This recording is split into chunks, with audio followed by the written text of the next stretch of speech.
what is the most difficult thing about piano technique? When people have trouble playing the piano, what's the biggest problem? Anybody? Maybe to play fast, or Yeah. What is it? How is it difficult to play fast? the tension that you have. There's tension. Yeah, tension in the body. Anything else? Weakness, maybe. Well, a lack of quickness.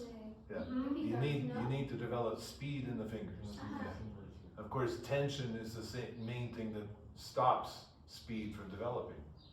We can do a little experiment about that. So just try wiggling your fingers and see how fast they go. And now move your arm like this. And do the fingers wiggle faster or slower? Fast. Yeah. As soon as the arm moves, the fingers wiggle faster. Now, none of you is really tense. It's not tension. But if this arm is not moving, then certain muscles, they're still. They're not. And as soon as those muscles start to move, the muscles that move the fingers are going through those muscles, and so they get released. So it's not just about like really, really bad tension. It's just about the best quality of movement. And generally we move best when the bones do a lot of the work and the muscles don't have to do so much. That's the idea in Feldenkrais. So how does that work at the piano? So we said arm tension is one of the biggest problems for piano technique. So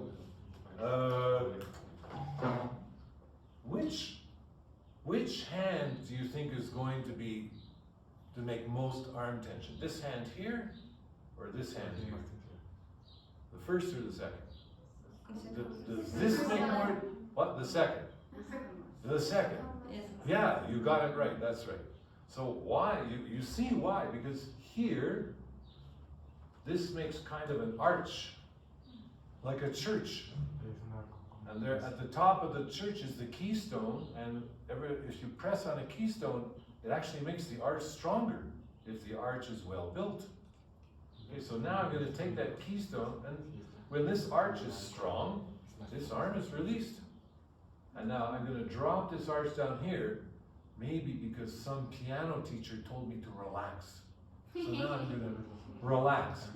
I relax the worst possible place you could relax. That's the only place where you should not relax.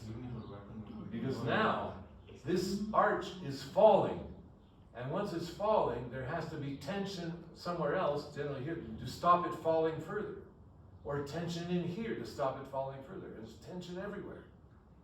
And then we think, oh, I'm tense, I better relax. And then I do this. Well, am I less tense? No, I'm more tense because it's even worse. So the whole thing, if we could solve this whole tension relaxation thing, if we so the bones take over the work of the muscles. The bony structure, it holds the hand in place. So this arch structure of the hand is very, very important in piano playing well. But mostly it's neglected. We relax, or else we use the weight of the arm. How many here have heard, oh, I should use the weight of my arm to move the key?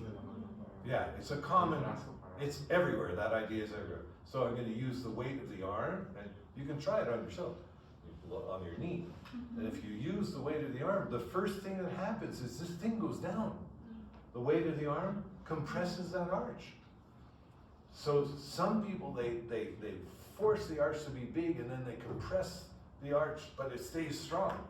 But it's still tense because it's having to carry weight. It would be like me walking down the street, and there's a giant hand comes down and presses on my head. And I have to walk like this.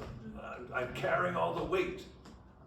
But the human body is designed to just go up. So if I don't press on the arch, but I just allow the arch to grow, that's going to make me able to play the piano faster and better. So it's seemingly a very, very simple idea, but in many, many approaches to piano technique, unfortunately, that idea is absent.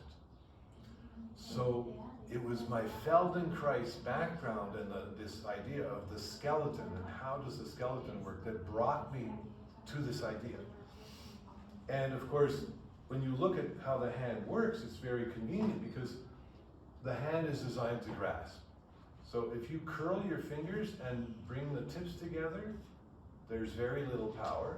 But if you flatten the fingers and bring the flat thumb to the flat finger, ooh, there's tremendous power.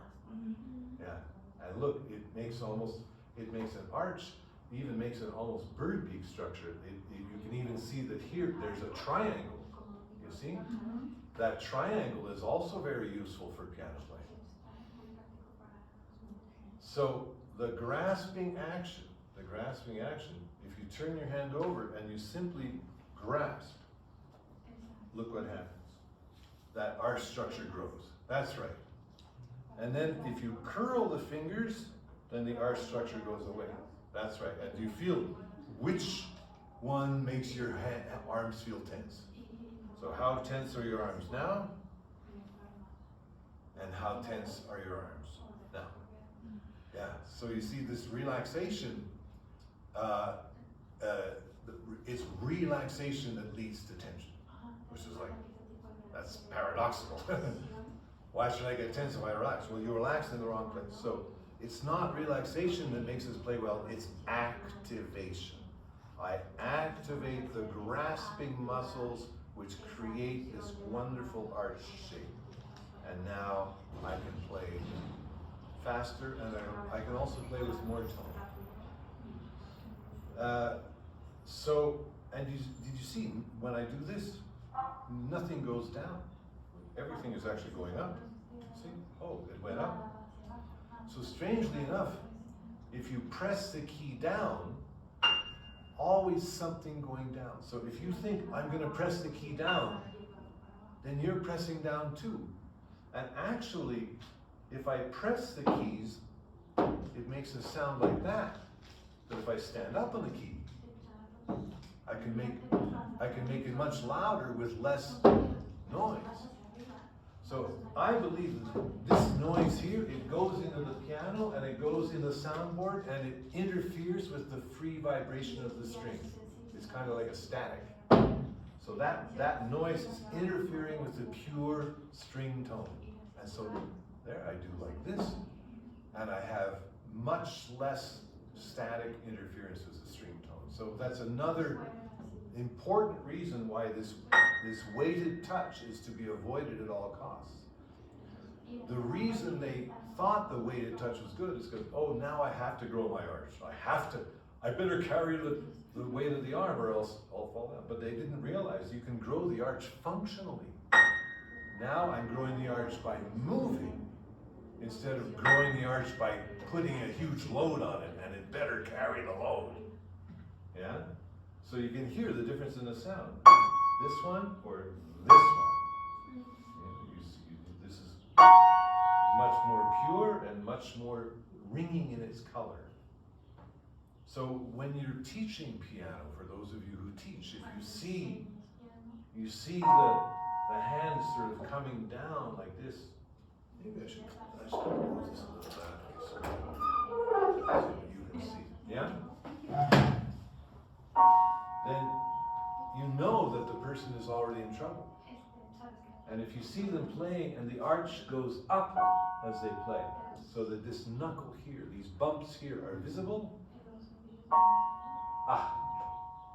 now you see, there's no compression. There's no attack. I join to the key. And I grow myself on the key. And all of a sudden, all of me is let go. Because I'm balanced. I'm balanced in a state of unstable equilibrium. So this is going to give me relationship to the piano instead of attacking the piano. So, let's see.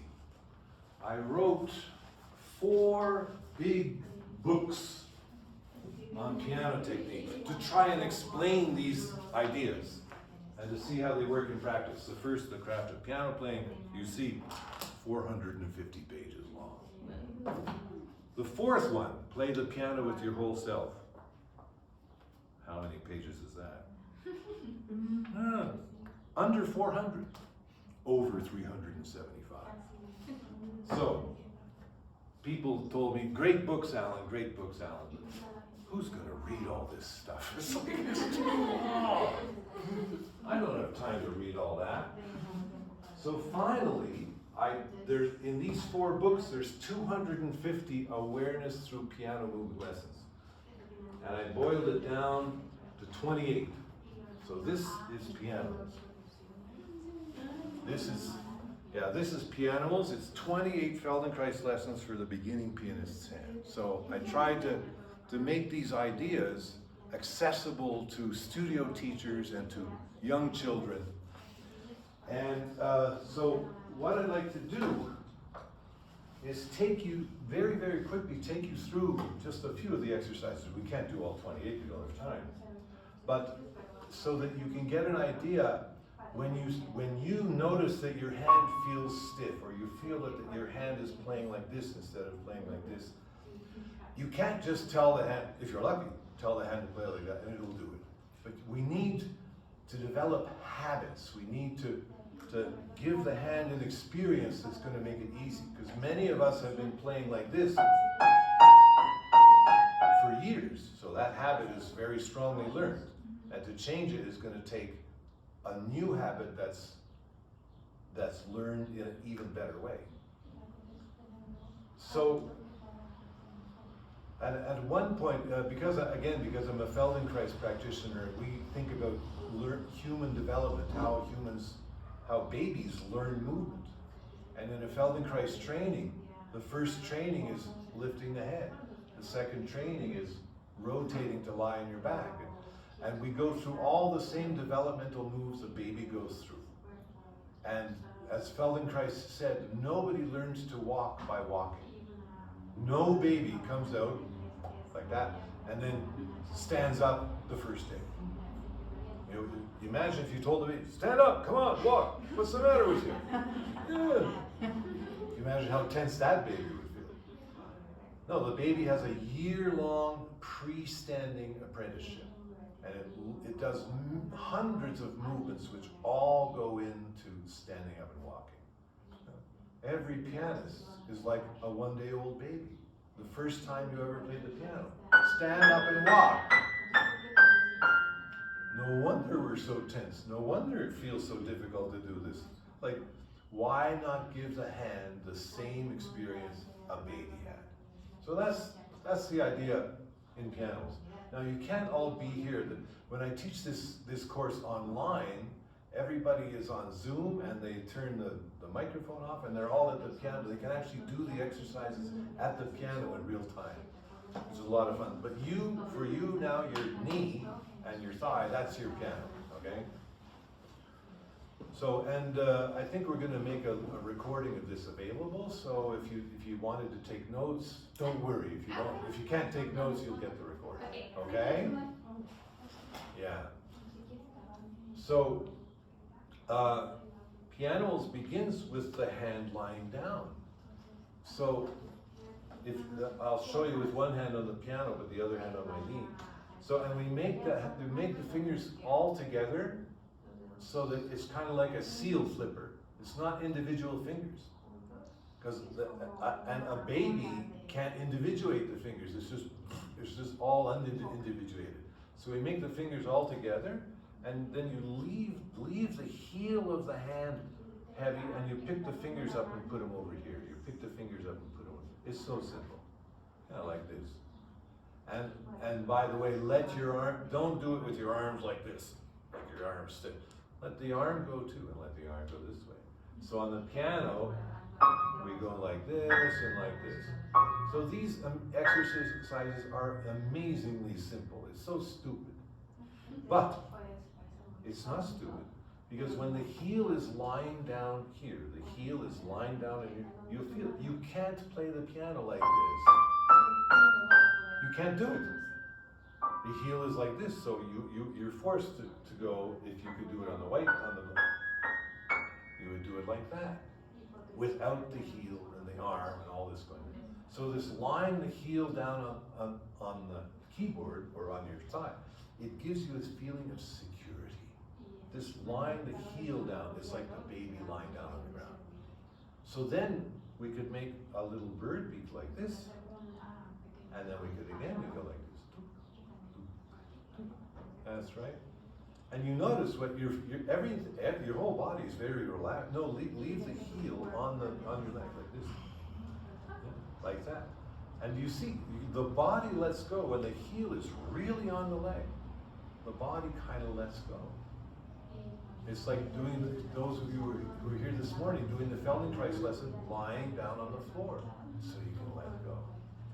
You could even do a little plucking motion, a plucking motion. That's right.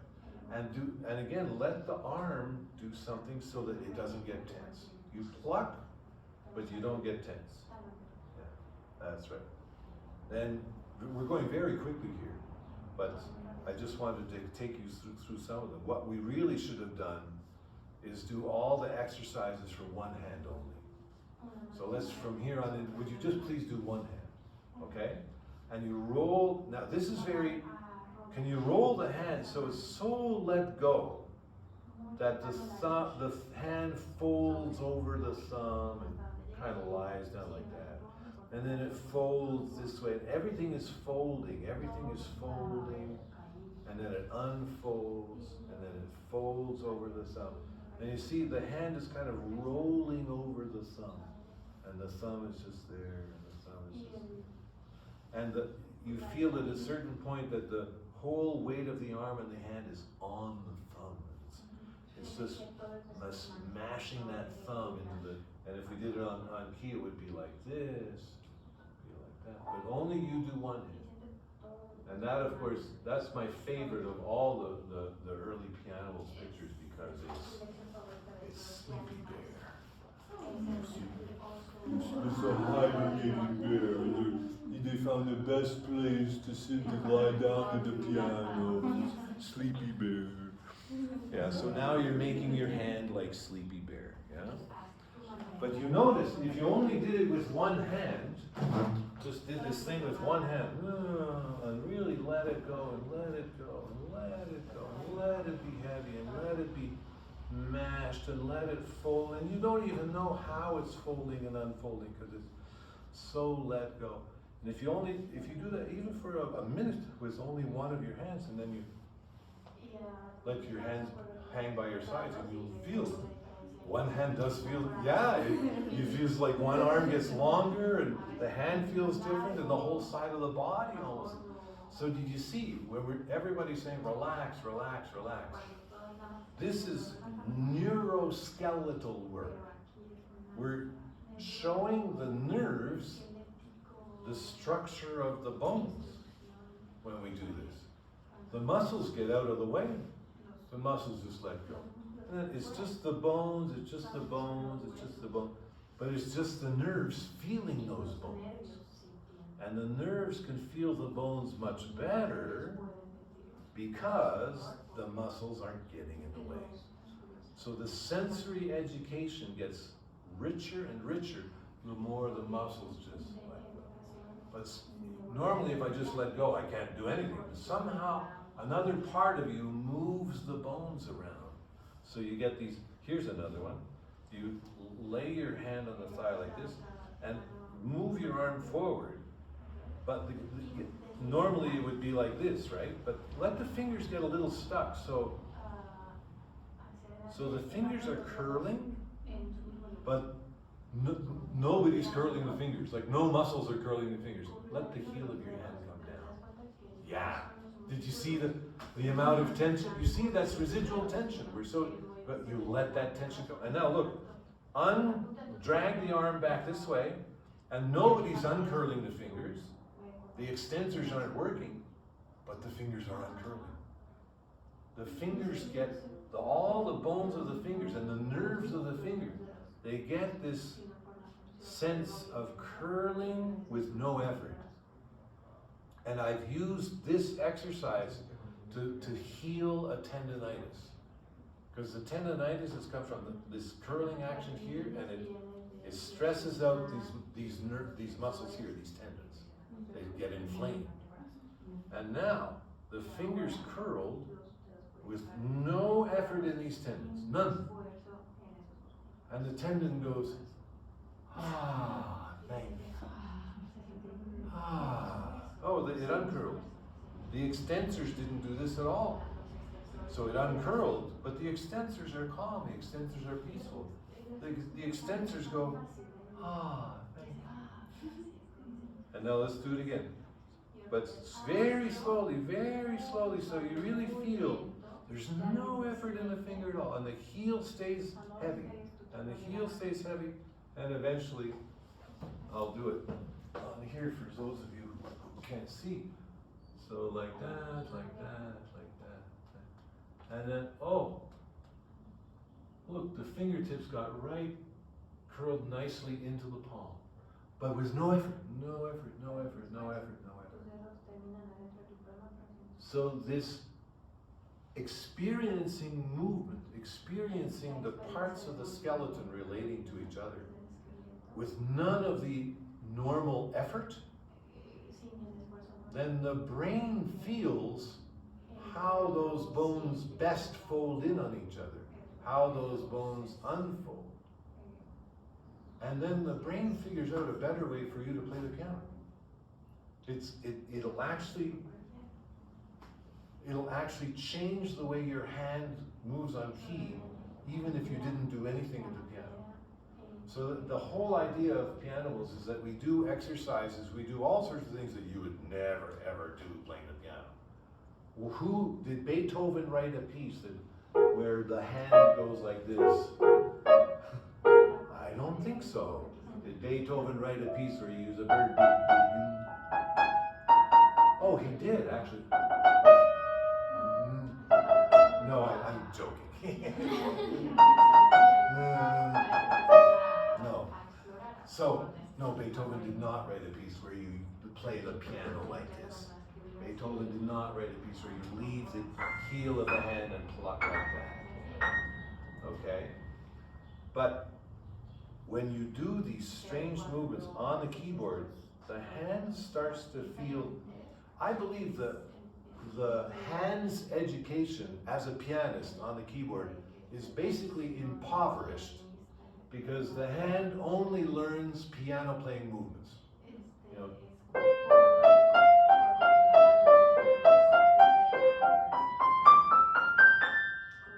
And then, and that's about it. Play chords.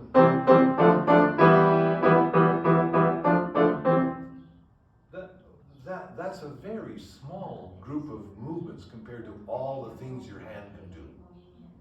So if your hand learned to do a bunch of other things well, it would do these ones better. For instance, you see, once I've done these lying down exercises, the hand is now ready to stand up. After the baby's been on the floor for a year, it's ready to stand up. And it does it easily. Well, it's a little weird the first time, but basically, he does it when he's ready and the natural order of things. So when you do all these exercises, and instead of playing a chord like this, you're far more likely to play a chord like this. You want to play louder, just stand up quicker. And there was no attack, there was no fight, there was no conflict between different parts of you and the piano. It all comes together. It's all organic. You establish relationship with the key. You don't fight with the key. So that's the idea. We do all sorts of weird things that we'd never do, and then you play better. Also, there in Pianimals, there are many sensorial exercises which are really let go, but there are also structural exercises which are relatively robust. So when we get over into the second, actually no, I'm going to skip section 2, which is on the thumb, and we're going to go to section 3, which is on standing and walking. And again, we want to enrich the experience of the hand as much as possible. So if we could figure some really weird way of standing, but which actually kind of shows us the hand structure in a new way, that will enhance the way I do my piano playing moves. So for this one, you lie the hand down on the backs of the fingers, and then you feel the hand bones are like the standing bones. So normally the finger bones are the standing bones, but now I'm going to make the hand bones the standing bones. Yeah, and so then you feel, and then you move the hand a little bit this way, a little bit that way, you fold it and unfold it, but leave the fingers flat, leave the fingers flat. So the fingers are weirdly lying down on their backs, and the hand is kind of wobbling and standing. Yeah, wobble a little more, that's it. Even move your body, look, move your body, move your body, that's it. And now really feel the hand bones going into your leg. Yeah. And so waltzing Wally Walrus, we actually do this. Boom, boom, boom, boom, and boom, boom. And now this is great. I won't do this one really loud because I won't ruin your piano tune. But kids love to bang. Kids love to go, and they really hate going, oh, I had to, you know, they want to, so this is a chance, look, it's fantastic. Many kids love this. For people who are using this in their studios, they report back, oh yeah, waltzing Wally Walrus, they really love that. But you feel, something feels so potent, so strong, and it's not muscular, that's the bones, the bones. The bones, the bones, the bones. Over the page, we have another one for this one. I call it walking on stilts. Over the page, we have, let's bring some control to this. So let's play pianissimo. Now the same one, piano. You can try this on your leg. Mezzo piano. And now mezzo forte. And now forte. And I won't go to fortissimo. And mezzo forte. Oops, you see that was mezzo piano already. I made a mistake. And then piano, and now pianissimo. Oops, three-piece. So you practice it approximately, but again, bringing a musical quality to this weird way of playing the piano. It tunes our musicianship and it tunes our sense of the skeleton. We play the piano with our skeleton.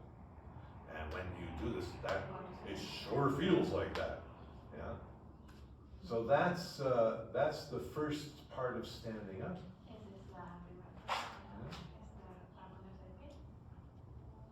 The next part of standing up. You know, I've taught a lot of kids and a lot of grown-ups. I see a lot of people playing like this. So of course, if there's an arm movement on every, why would somebody move their arm in every? No. But when you're very small, the key is very big and the finger is very little. And the kid, I think the kid, I better help with my arm. I better help with my arm, yeah? But then we grow up and we keep doing it. Many people say, oh, because I have to relax. But who walks down the street? I have to relax at every step. I have to feel the weight of my torso at every step. Feel my arm, feel my torso weight. Nobody walks like that. No, we walk actually, and the pelvis, very, very sophisticated way. It smooths out the walking.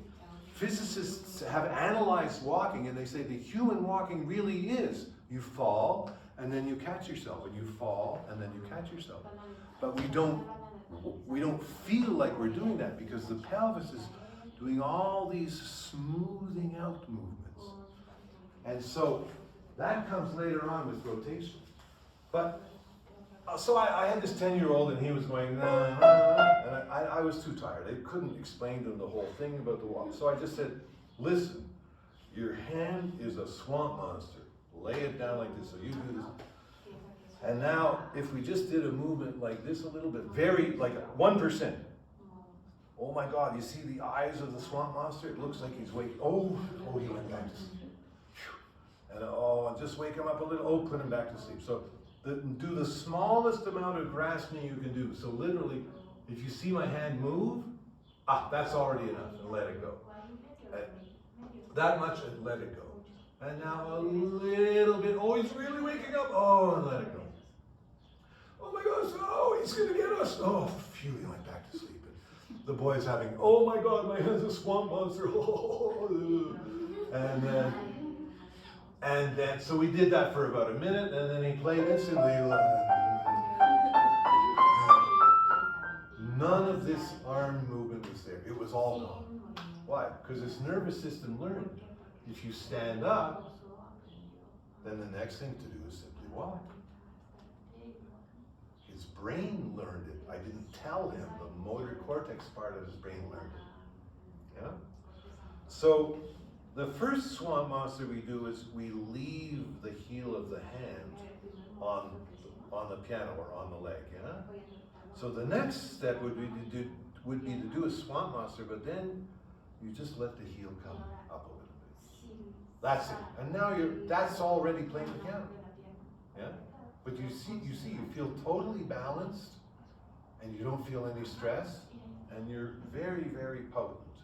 So it's this allowing the hand to learn, how do I attain to this wonderfully free position? And at the end of the book, I add it to the pelvis. So we do this, and the pelvis comes forward, and the pelvis goes back, and the pelvis goes forward, and the pelvis goes back. So when you do it with the whole body, it's even more.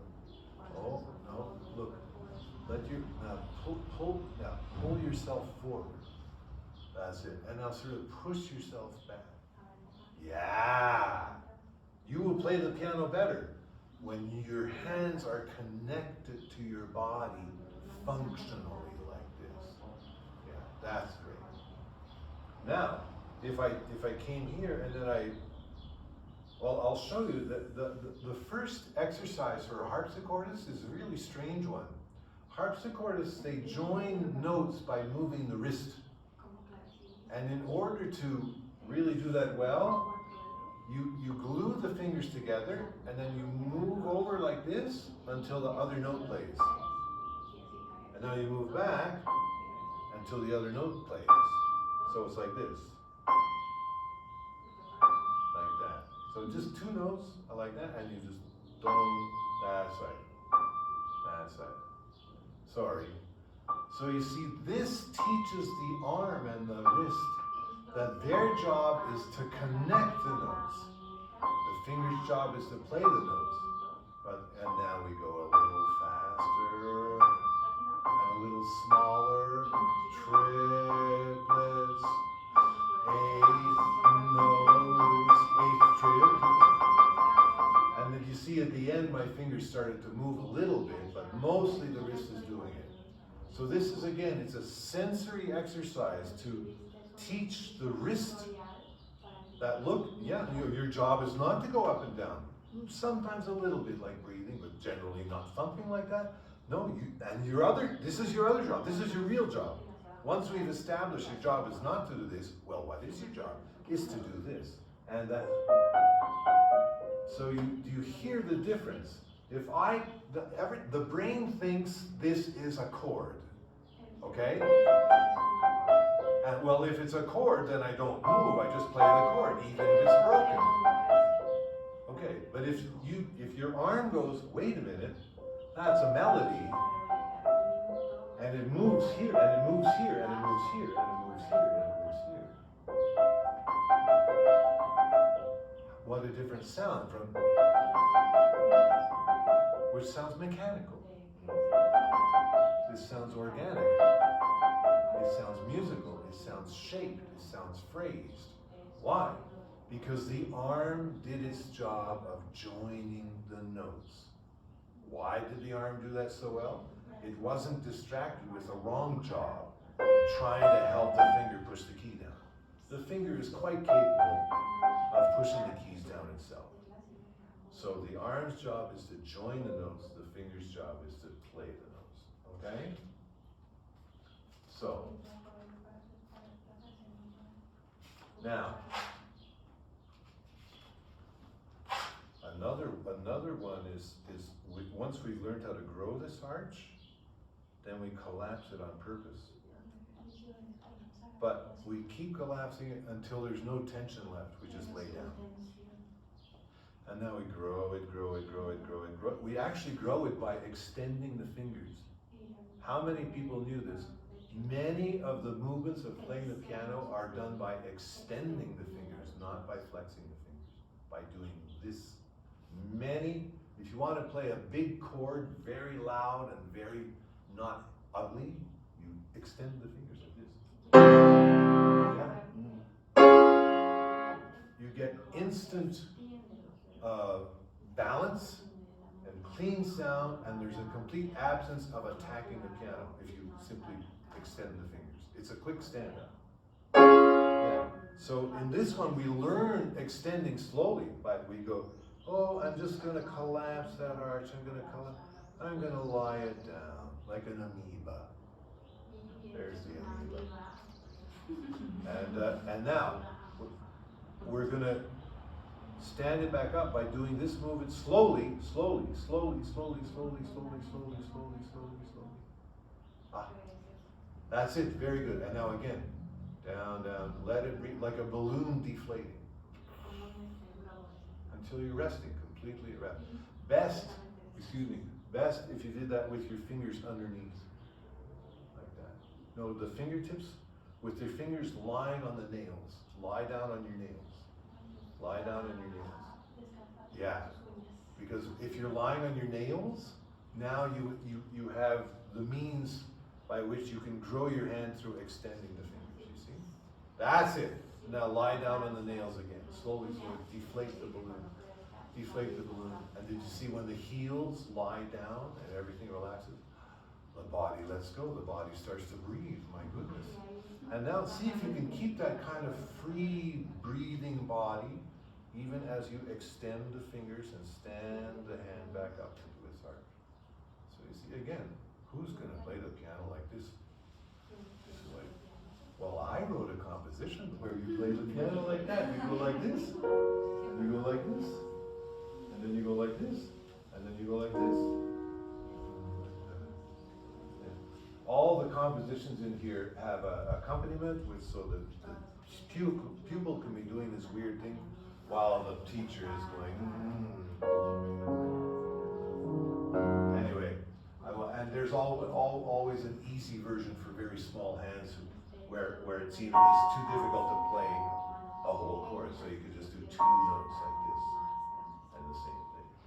By the way, Lucky the Cat, I'll show you a few things. So this is the guy who made the illustrations, and that's the real Lucky the Cat. Okay, that's the real Lucky the Cat. That's Dragon. Yeah, and of course here, Lucky the Cat is an amoeba. So that's amorphous amoeba, and he's sort of playing the piano. You see that? Well, look at this. This was drawn in 2018, a year before COVID, and look what's there. Like he was psychic. Look. There's the COVID virus right there, but he drew it long before COVID was ever existed. Isn't that weird? Anyway, yeah. Now, has anybody noticed that the thumb is like a special problem when you play the piano? Yeah, yeah. For instance,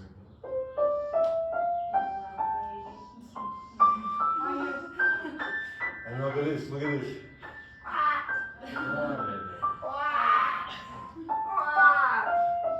Right, do I put the thumb under in a scale? Do I pass the hand over a thumb in a scale or not? Yeah?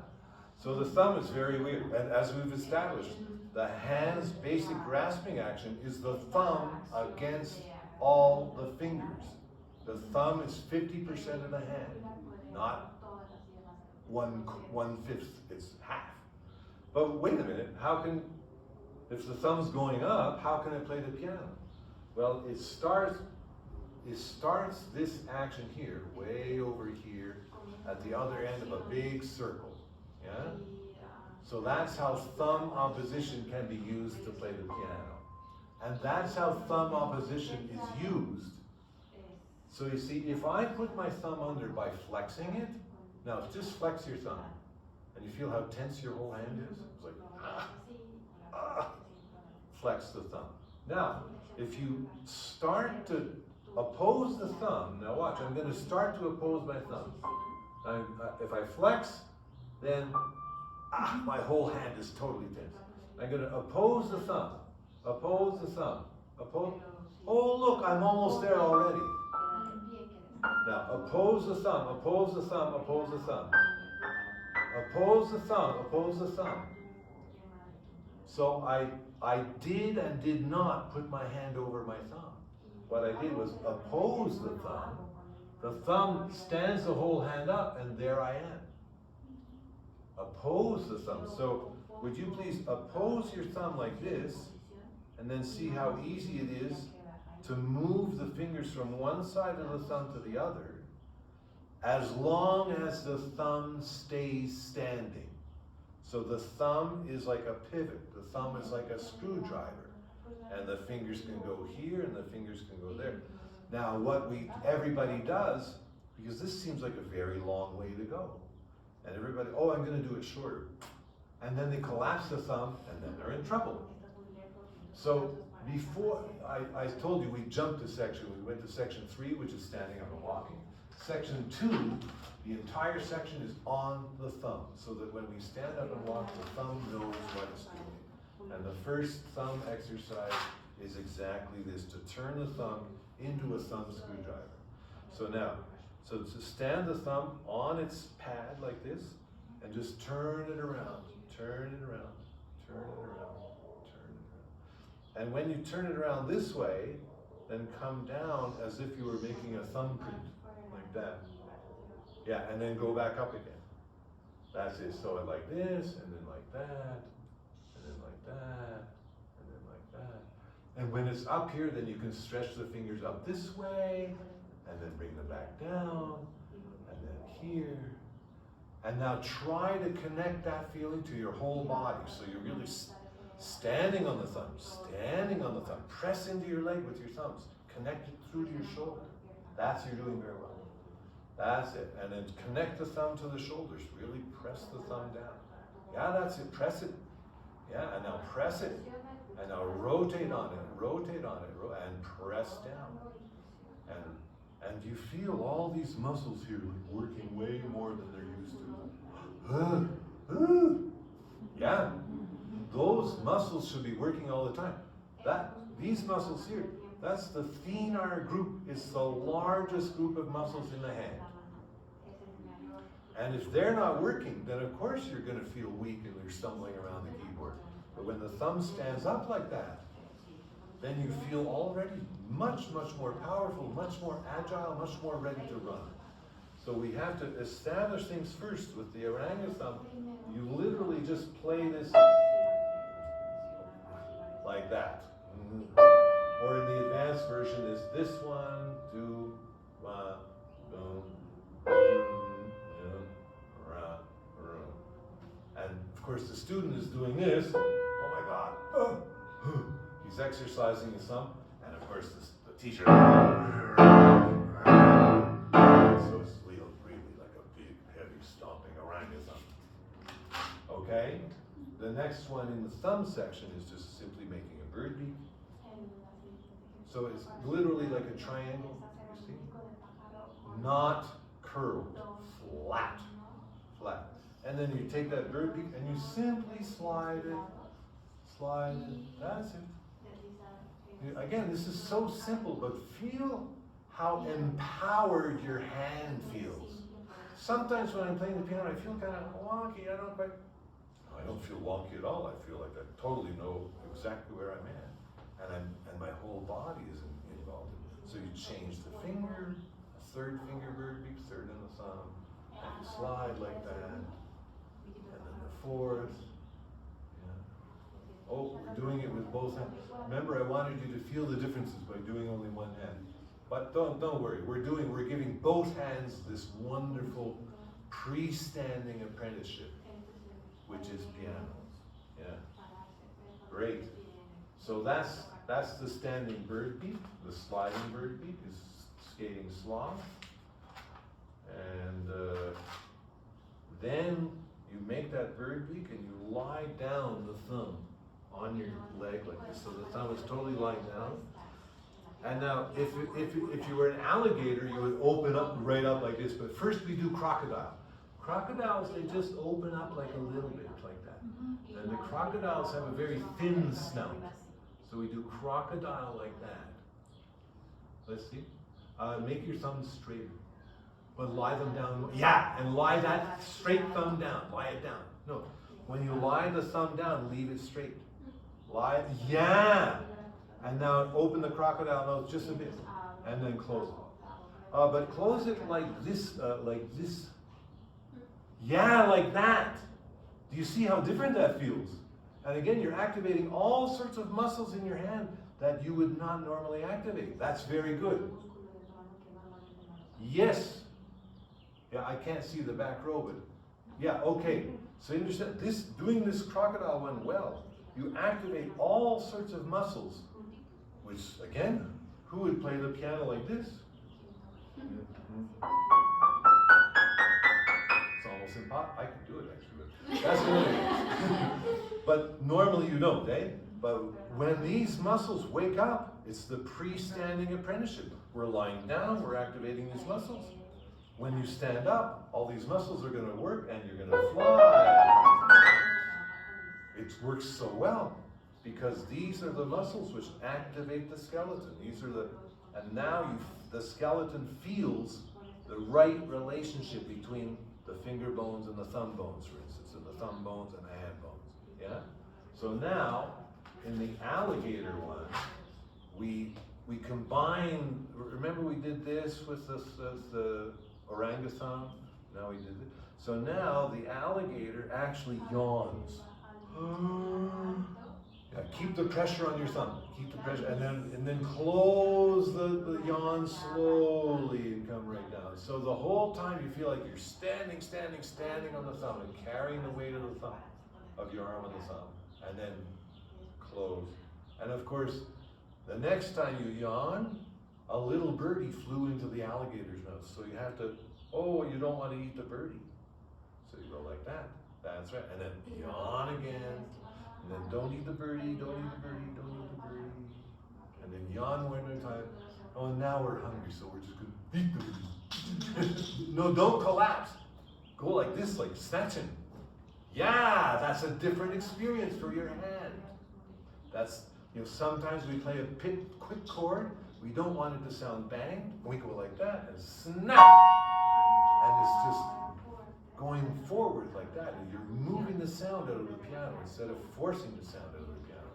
These quick movements where all the musculature is involved in a good way, they're going to lead you to that kind of playing. Good. Now, after that, we're running out of time, but yeah. So, can you hear the sound? Very even, eh? It's like the evenest you can play on the piano is, nobody can play more even than this. Yeah? So, if I move my arm up enough, because why can't my fingers play evenly like that? Basically because I'm using too much force. If you used hardly any force, for instance like that, that's what's going to allow the fingers to feel the keys. So you take 3, 2, 1, and on your knee you go 3, 2, 1, and whip your arm up like this. But you did it all together. I meant 3, 2, 1. In a quick, it has to sound like that. And you'll notice, if you go really fast, you can actually feel it's even. Now try 4, 3, 2, 1. 4, 3, 2, 1. And now 5, 4, 3, 2, 1. Like that. No, you fell. You went like this. You don't fall. Look, if I fell, it would not work. I get down very low and I just go up. That's what makes it work. That's it. I'm sorry I jumped on you, but many people do that. They start with a fall and then you have to refine it. No, you just go up. Get here, get here, get here, and go up. That's right. That's it. And with a very little kid, like your first students, that you may start with only three notes. But you get them doing, and this gives the nervous system, like, that kid's not going to play fast for years. No way. How can a little kid play fast? But somewhere in their brain, somewhere in their nerves, is that experience. It's in there already. You're planting seeds for what's going to come later. And you're planting seeds so when they go to play fast, they don't go like that. The lightness can be learned physically. The physical sensation of lightness can be learned. Yeah. So that's Barmy Bunnies. It's I forget which chapter it is. I'm jumping around now.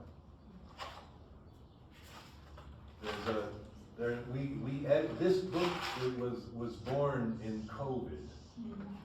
And thank God for COVID, because we had the time to really edit this book beautifully. Like, I don't know what I would have done. But I have a cat too. This was not lucky, but we edited it. We looked for typos, and now the book gets published, and here it says the biggest illusion is that the key goes down, instead of the biggest illusion is that the key goes.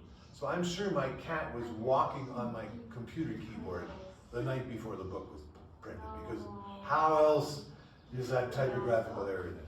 But anyway, the biggest illusion is that the key goes down. But why do I write that? Because if you think you're pressing a key goes down, and something in you goes down too. So I created this other one called Manipulate the Key, where you can't do this on your knee, unless you, if you had a pair of pants like me and you grab the crease of the pants, like the edge of the key here, and you just wiggle the key. So you just wiggle the key. So you see, when I'm wiggling the key like that, I'm obviously not pushing it down, I'm wiggling it. It's a lever, and I'm manipulating the lever.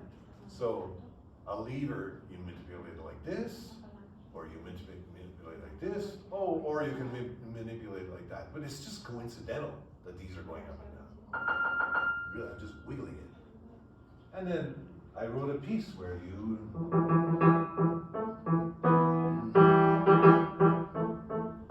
So you have to wiggle the keys and play a piece of music. Again, nobody would play the piano like that. But when you wiggle them like this,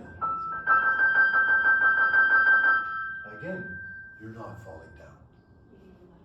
It's got nothing to do with falling down. It's like light years away from falling down. You're like this. And that feeds the neuromotor system. It feeds the nervous system with this information. How could I interact with my piano and not just falling into the piano, but really feeling that I'm touching the key, I'm establishing a moving relationship to the key. Where the key, look, that key is a free lever. Nothing interferes with that key moving like a lever. Oh look, this finger is a free lever. Nothing's interfering with it. Oh, and now look, it's two free levers. Now I'm going to stand on the key and push it down. No more lever. The instant I push the key down, this lever is stuck, that lever is stuck. The whole system jams. But many people play the piano like that, and you see them because they do that, they jam, and then they release their arm like this to get out of the jam. And then they jam again, then they release the arm again, and then they jam again. Why not just stand up on the key, balance there? No need to do all this compensation, because you're not tense, you're balanced, you're all ready to move in whatever direction you need to continue to play. So that's the Feldenkrais logic behind Pianimals, is that you're always ready to move in any direction without preparation. As soon as I jam the key, I'm not ready to move. I have to get out of the jam, and now I can move. Why did you get into the jam in the first place? Just don't do it. Slide, stand up, wiggle the key.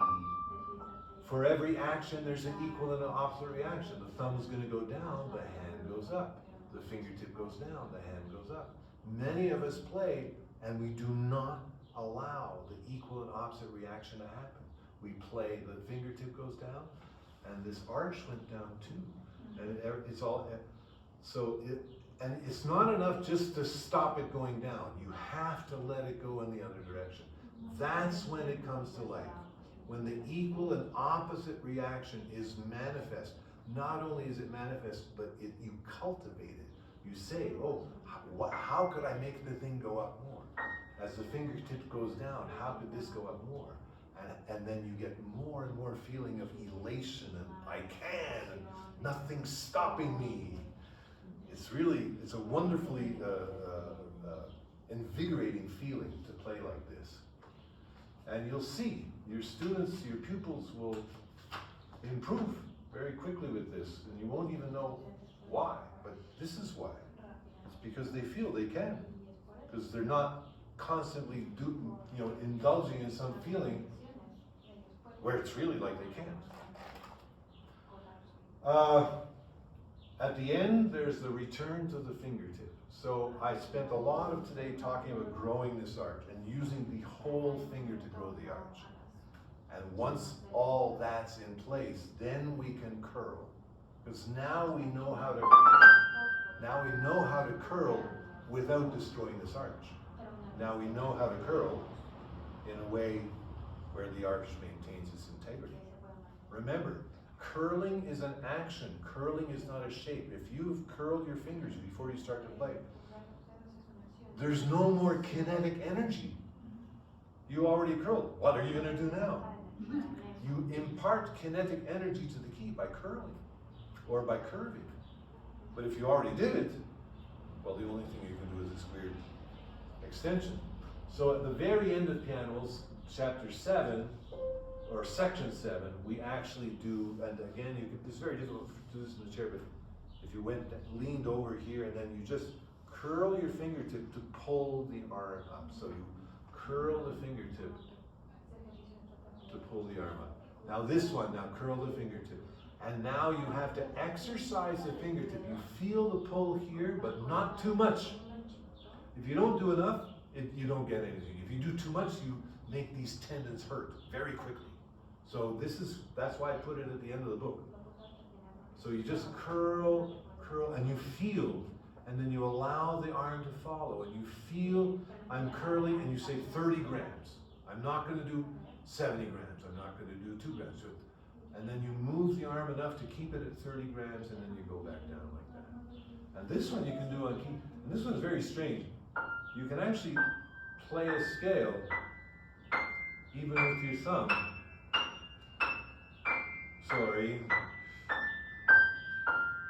This is a very strange exercise from Louise Robine, who was a Chicago piano teacher who wrote some technique books. Very intriguing. When I saw that, I thought, this is the weirdest thing in the universe. When I tried it, then afterwards my normal scales felt better. So it's really weird. So I put it in Pianimals on the black note like this. So you curl. Now you remember when we did this one? And the fingers are totally passive. Now we make the finger active, and the finger active, and the finger active. And now look, extend the finger, actively pushing the arm, actively pushing the arm, actively pushing the arm. Again, it's activating the hand in a way I might never do at the piano, but it's going to make me more capable at the piano. Finally, the very last section is the whole body. So we do, the more our whole body is involved, the more these hand movements happen naturally and organically. So, would you please put your hands on your knees like this, and So if you rock your pelvis forward, does the hands go forward? And if you rock the pelvis back, the hands go back. Okay, so just do that a few times, and you feel you're connecting the core of yourself to your hands. That's one way of doing it. Come back to the neutral point, and now push your hands away from you as you rock the pelvis back, and pull your hands towards you as you rock your pelvis forward. And feel how that's a completely different way of relating the core to the hands, but just as valid. Yeah, that's it. And now try the first one again, where the hands and the body are going the same way. So here it's like the body's moving the hands.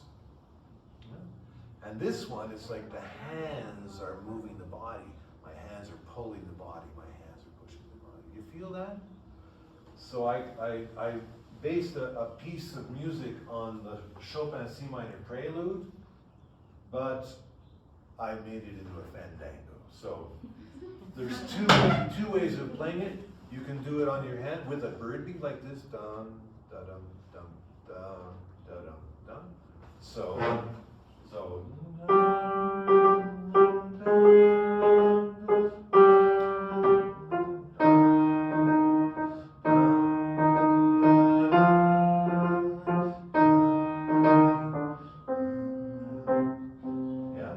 Or, this is more complicated. So the hands going opposite to the body. Let's see.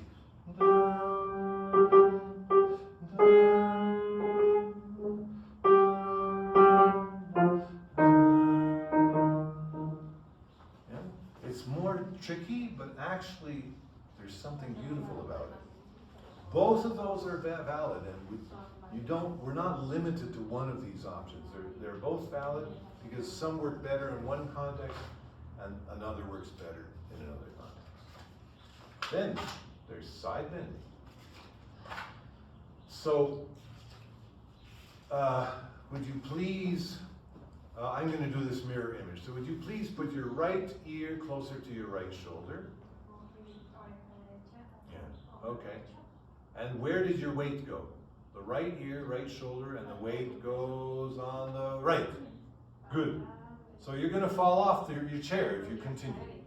So now, could you figure out how to put the right ear on the right shoulder, but put the weight on the left sits bone? That's it. That's it. Come back.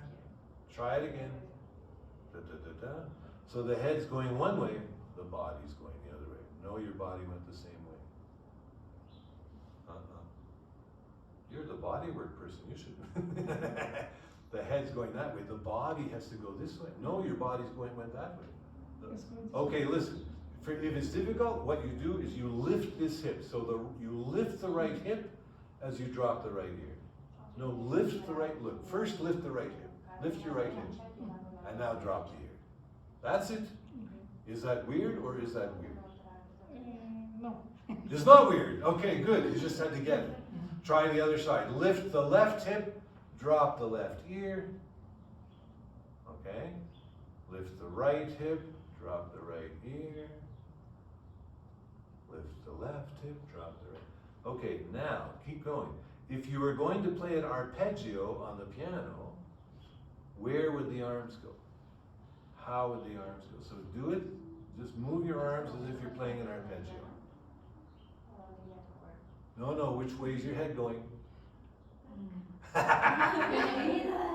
So we've got two options. Okay, my arms are going to go as my head. Look, my arms go as my head. My arms go as my head. Does this look right to you? Uh-huh. Okay, now my arms are going to go as my body. So, now, which looks more right to you? You said the other one looks right. But look how much farther my arms go. Why? Well, did you ever notice your arms are not attached to your head? Your arms are attached to your body. So maybe you'd better put the arms with the body and not with the head. And how that works is that we do forward and back for the middle of the piano, but when we have to go out here. We have to go out here. We have to go out here. Then we use this. So see, the head over here keeps me balanced as my arms snake out. The head over here keeps me balanced.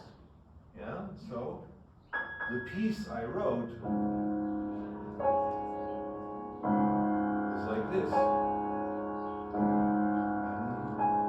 And of course, the teacher has to play the other part. So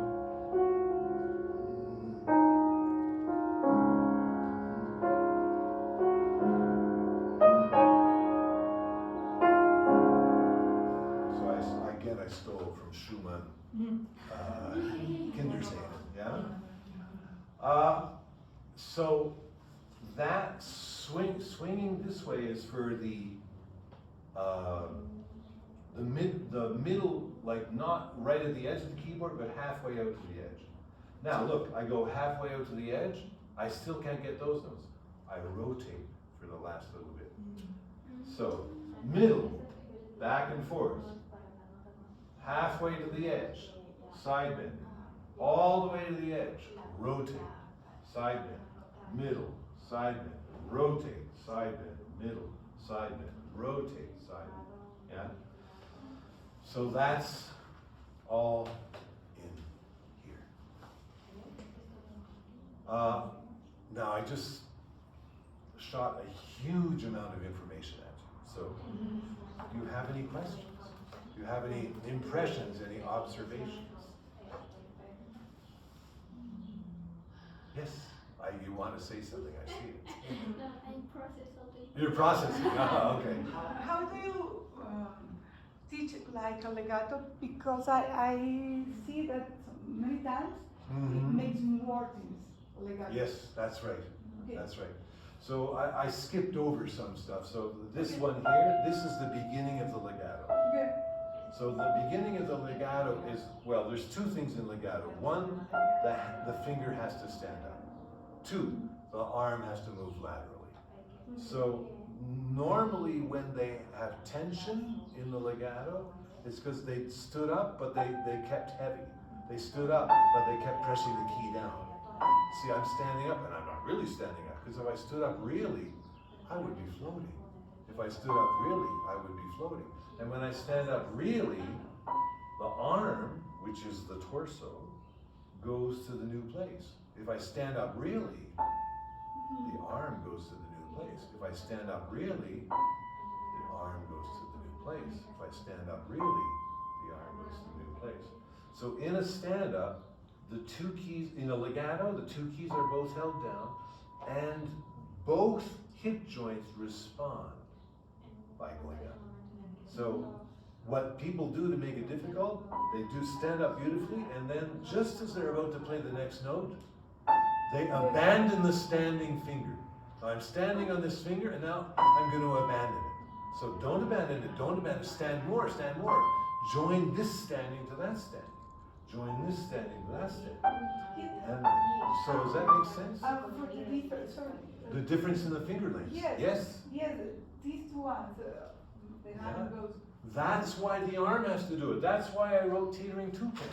This one here. Where is it? Back on.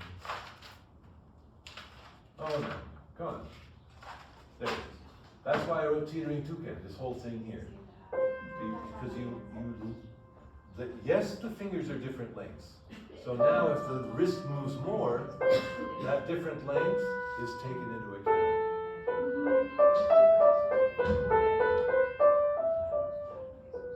When the wrist moves that much, and it's also a rotation. Did you see? It's also a rotation. When there's enough rotation and enough lateral wrist movement, the difference in length of the fingers is neutralized. That's a very important point. I don't know if I've ever had. Yeah. For one side to another, it's not like in front. Oh, in front, that's a whole other thing. Of course, back in front. Look at this. Where did I write it? I've got an exercise for everything. Look at this. Okay. Skating slop is like this, yeah. Yeah, because of the back and forth on the key, the sliding of the key is another thing which is very, very very useful to maintain a legato which does not block. Yes, and for the difference of the size. Yes. So for there, you've got rotation and lateral arm movement. So and also finger action. When the fingers really move well, then that's the other thing which makes these differences in length less of a problem. It's very strange, actually. Yes. Very good question. I like that. It's like hobbit. Anybody else? The rotation? Yes. Gracias. Yo ahorita tengo un alumno que como que le cuesta mucho trabajo al momento de, no sé, tocar dos notas juntas, el dedo 3 y el 5, y como que le cuesta trabajo, bueno, el dedo 5 es como difícil de controlar, pero no sé cómo ayudarlo, no sé qué ejercicio ponerle para que relaje un poco más, bueno, para que pueda... You better shut up because she's not going to remember it. Yeah. That's okay. Her student couldn't play two notes together with the 3 and 5, 5. 5 and 3 fingers, Yeah. because principally his fifth is weak. That's right. How can she teach her student Okay. a stronger Is fifth? the fifth finger is the smallest finger? How many people say the fifth finger is the weakest finger? Yeah? Who says the fifth finger is the weakest finger? Yeah. Who says the fifth finger is not the weakest finger? Anybody? Yeah, the fifth finger is not the weakest. Listen, the fifth finger is the strongest finger. How can that be? Well, look at the hand.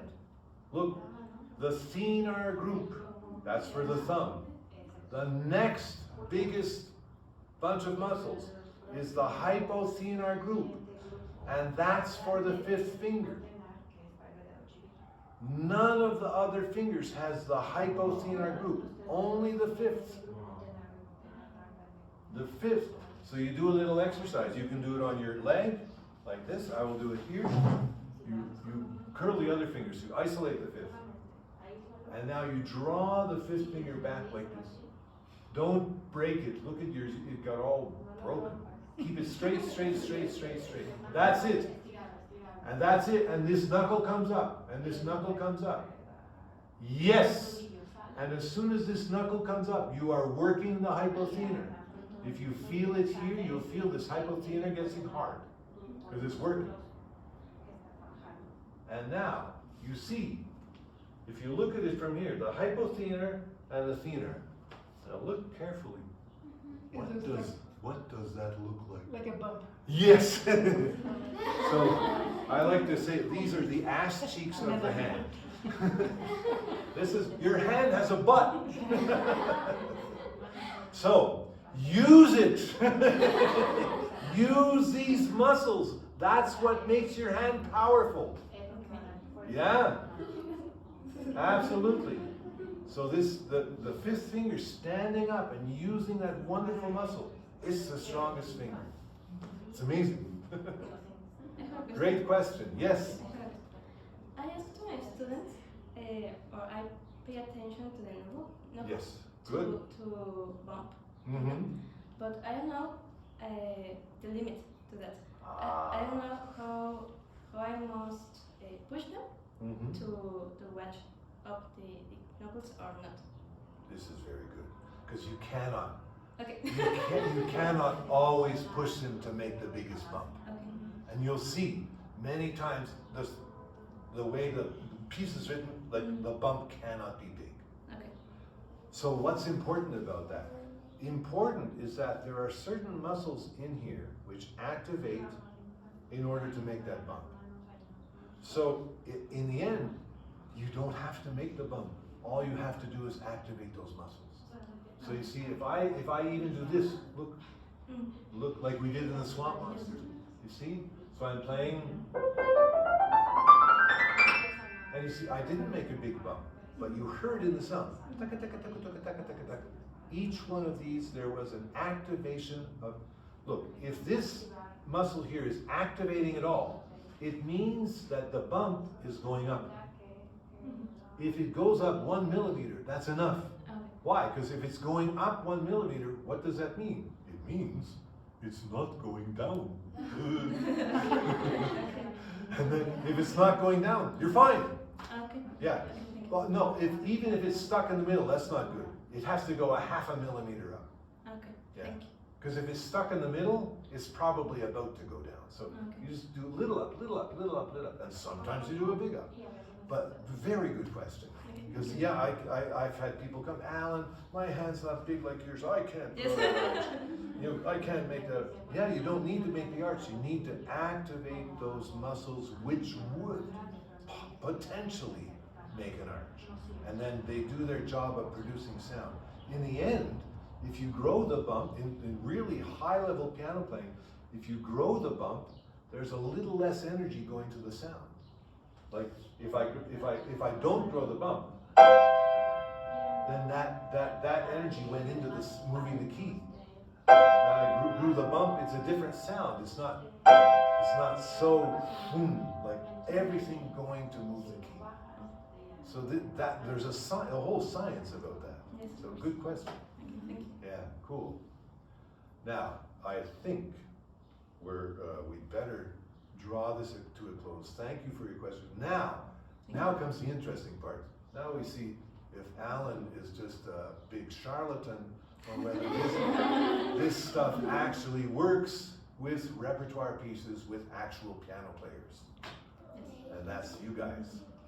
So we're going to take a 2-minute break, water in, water out break, and then we'll have our individual sessions. Okay? Okay. Thank you. Great. Thank you. Thank you. Yeah. Thank you. Yeah. Very